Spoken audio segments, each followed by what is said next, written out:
Hi friends, good morning.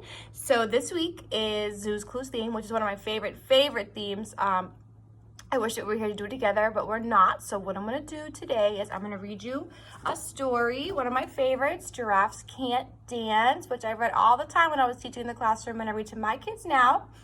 And I still read when I come to visit you guys. So we're gonna read Giraffes Can't Dance. But after we're done, I have a little bit of a challenge for you. So let's get started with our book, Giraffes Can't Dance. Let's see what we got going on here. We got some monkeys dancing already.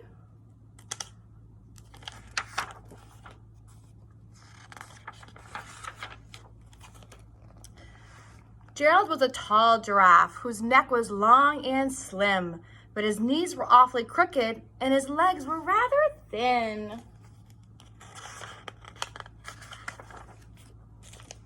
He was very good at standing still and munching shoots off trees. But when he tried to run around, he buckled at the knees. Now every year in Africa, they hold the jungle dance where every single animal turns up to skip and prance. And this year when the day arrived, poor Gerald felt so sad because when it came to dancing, he was really very bad. The warthog started waltzing and the rhinos rock and rolled. The lions danced a tango that was elegant and bold.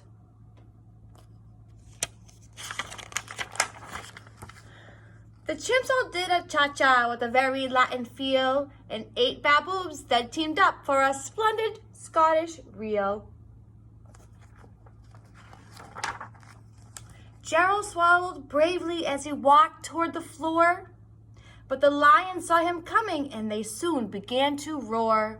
Hey, look at clumsy Gerald, the animals all sneered. Giraffes can't dance, you silly fool. Oh, Gerald, you're so weird.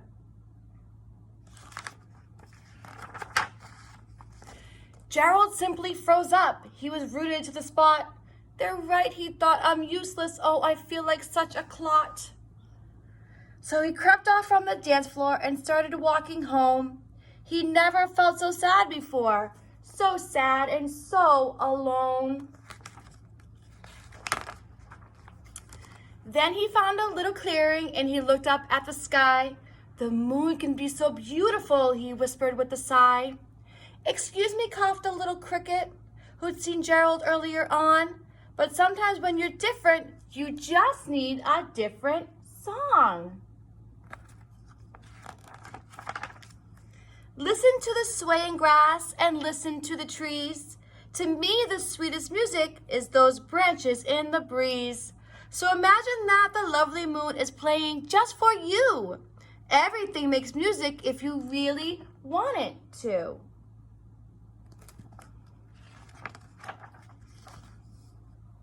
With that, the cricket smiled and picked up his violin.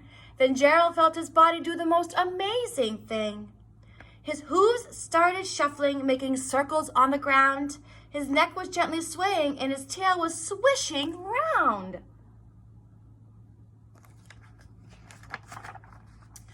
He threw his arms out sideways and he swung them everywhere. Then he did a backward somersault and he leapt up in the air.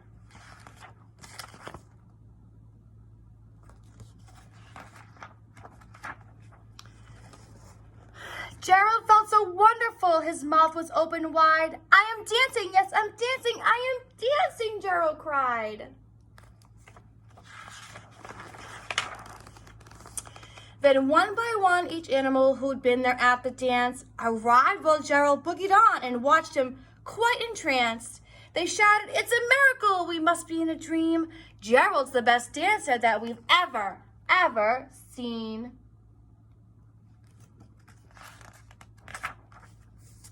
How did you learn to dance like that? Please, Gerald, tell us how. But Gerald simply twirled around and finished with a bow.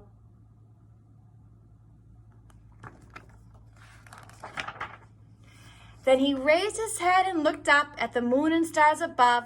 We all can dance, he said, when we find the music we love. The end.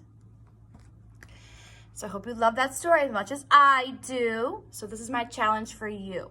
Since we're learning about the zoo, I found a project that I want my friends to try to work on with their moms or dads or brothers or sisters, whoever's in the house with you that's safe to work with. You're going to build a diorama, this is called. So mine looks like this. I chose my zoo animal, the lion, and I built him in the jungle.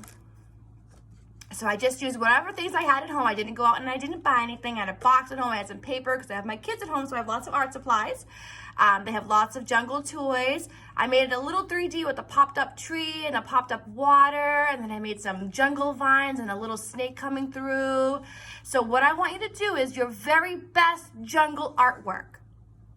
Or you can put them in a zoo, just like we see when we read some of our stories, or if you go on a field trip, or if you're with mom and dad or your family and you go to the zoo, you see the animals there. You can do that kind of thing. It doesn't have to look just like mine. I want you to use your very own imagination right up here, and you create something for the animals at your house. Then I want you to have mommy or daddy or brother or sister, whoever's in the house with you, to send me a picture to my email, or send it to your teacher and they'll send it to me, and then I will post it for everybody to see your amazing artwork, okay? So that's our challenge and that's our story for today. I miss you all so much. I can't wait to have you back with me. I'll talk to you soon. Love you. Bye.